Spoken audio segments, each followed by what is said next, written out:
मी गजानन वाघ, माजी सहसचिव मंत्रालय. माझं वय 70कडे आणि सहसचिव वारंवार सांगण्याचा हेतू हाच की आर्टिकल 370 कलम जे आहे ते दिल्लीच्या एका सहसचिव मॅडमनी पूर्णत्वास नेण्यास जीवापाड कष्ट केलेत आणि त्यामुळे मला गर्व आणि अभिमान वाटलं का अरे, जर दिल्लीची सहसचिव हे करू शकते तर मी तर सेवानिवृत्त फुल्ली डिव्होटेड आहो.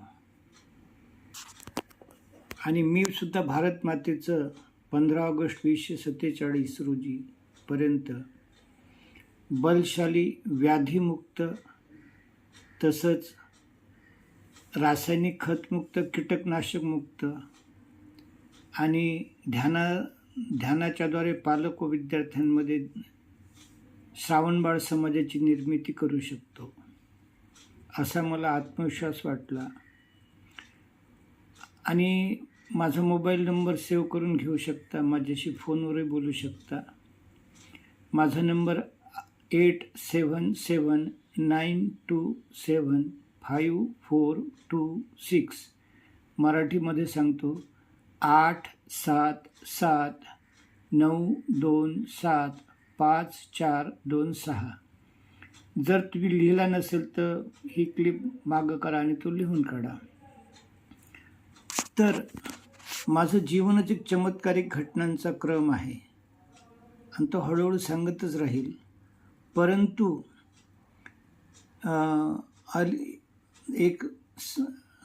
5 मेपासून माझी ग्रहदशा बदलली आणि ह्या वरील 3 उद्दिष्टासाठी मी देशभर फिरत असताना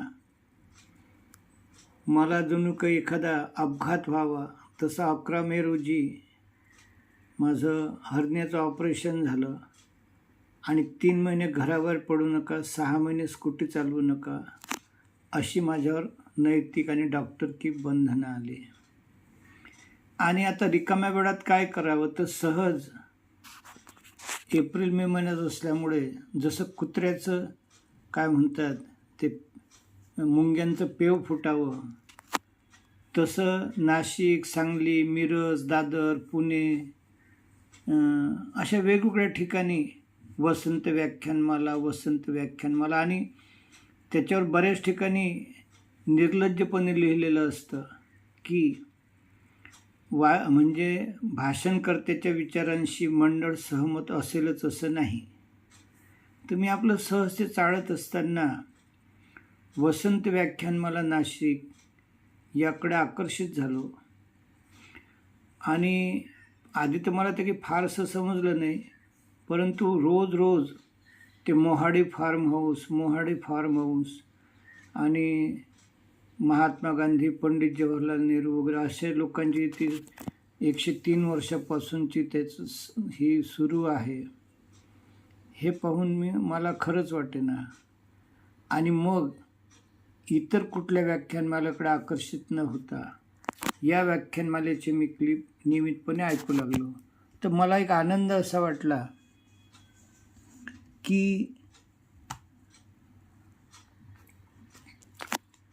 माझी जी 3 धोरणं आहेत तर त्या सर्वच गोष्टी या व्याख्यानमालेमध्ये होत्या. कारण एक त्यात कुठलं तरी ते जे प्रसिद्ध गाणं आहे तर ही साक्षरता चळवळ कशासाठी तर स्वातंत्र्य मिळवण्यासाठी. आणि मग आता अशीच जी चळवळ आहे ती 15 ऑगस्ट 1947पर्यंत आपल्याला दुसरं स्वातंत्र्य मिळवायचं आहे. आणि पूर्व राष्ट्रपती रामनाथ कोविंद साहेब, राष्ट्रपती मुर्मू मॅडम आणि नरेंद्र मोदी साहेब यांचं सुद्धा सर्वांचं म्हणणं आहे की सामान्य माणसांचा सहभाग अत्यंत आवश्यक आहे. आणि माझं संपूर्ण जीवन समाजासाठी, विशेषतः बेरोजगार युवक गटासाठी चिंतन ध्यान करत गेल्यामुळे हळूहळू मी तुम्हा लोकांशी परिचित होत राहील. माझ्याकडे असे काही डिजिटल पुरावे आहेत की भारतमातेनं मला तिच्या परिवर्तनासाठी माझं आयुष्य घेतलेलं आहे. आणि मी जेव्हा 1993-94 साली माझं दुर्गावहिनी आत्मकथन लिहिलं, तर त्यामध्ये जो 4-5 पानं भारतमातेला उद्देशून माझ्याकडून लिहिल्या गेलेली आहेत की मी म्हणजे पोटाला अन्नाला महाग असलेली आम्ही विधवेची मुलं आणि मंत्रालयासारख्या सर्वोच्च ठिकाणी मला स्थान मिळालं, यामुळे माझा जीव सद्गतीत झाला आणि भारतमातेचं हे कर्ज फेडावं लागेल.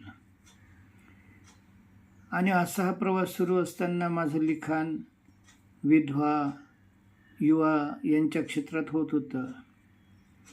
आणि कल्याणला 13 वर्षाच्या मुलीवर त्याच वर्गातल्या किंवा आसपासच्या 6 मुलांनी काय 1-3 वर्ष सतत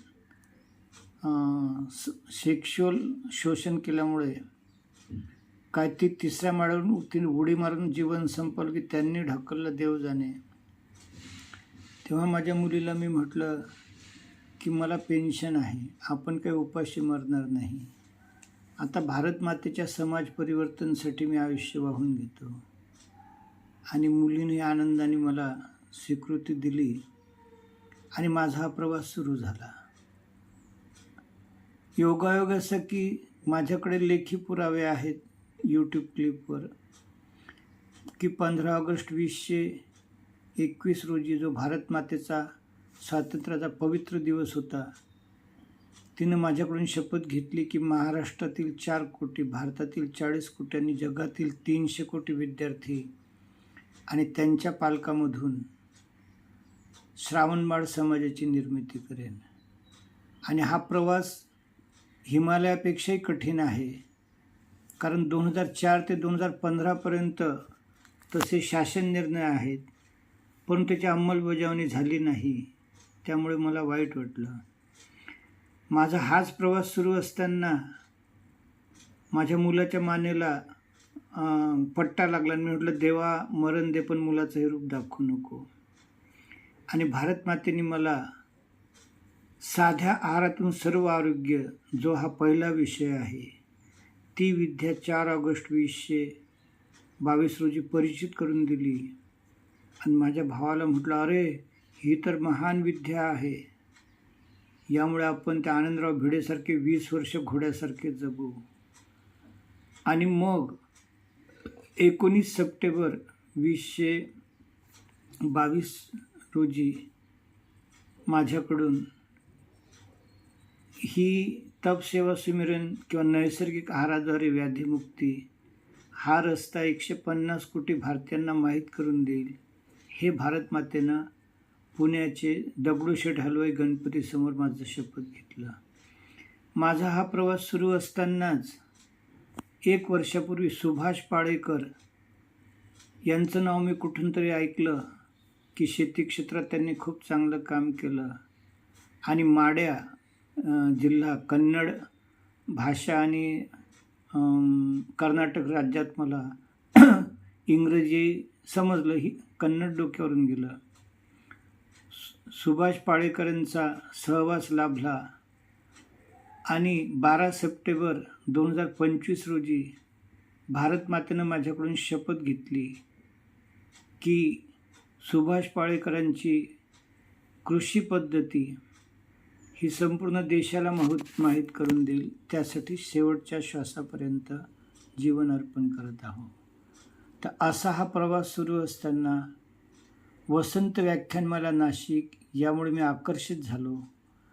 आणि ह्याहीपेक्षा शेवटचा मुद्दा असा की श्रीकांत शेनी साहेबांना जेव्हा मी फोन केला, गुगलवर इकडून तिकडून नंबर मिळवला, तर माझ्या या विचारांमुळे ते प्रभावित झाले. त्यांच्याशी माझा चर्चेचा मुद्दा होता की मुकेश अंबानी यांना भारतरत्न मिळावं किंवा वसंत व्याख्यानमालेत पुढच्या वर्षी किंवा 5 वर्षामध्ये त्यांचंही भाषण आयोजित व्हावं. आणि ते बोलले की वाघ, तुम्ही आता जे बोललात ते व्हॉट्सअपवर पाठवा आणि फोटो पाठवा. मला खरं वाटेना की माझ्या बोलण्याला तेवढी किंमत देतात. कारण आता माझं वय 70 आणि मी तर खुल्या म्हणतो की आता मला आत्मा आहे मात्र देह नाही. कारण आता घरातले समाजातले कोणी ऐकत नाहीत. या म्हाताऱ्याने असंच मरावं ह्या भावना असतात आणि भूत योनी म्हणून मी जगत आहो. परंतु श्रीकांत बेनीसाहेबासारखे अनमोल रत्न सापडल्यामुळे मला हे मनोबल आलं आणि ही 10 मिनिटाची क्लिप मी इथंच थांबवतो. पुढील भाग यथावकाश सांगणार तुम्हाला.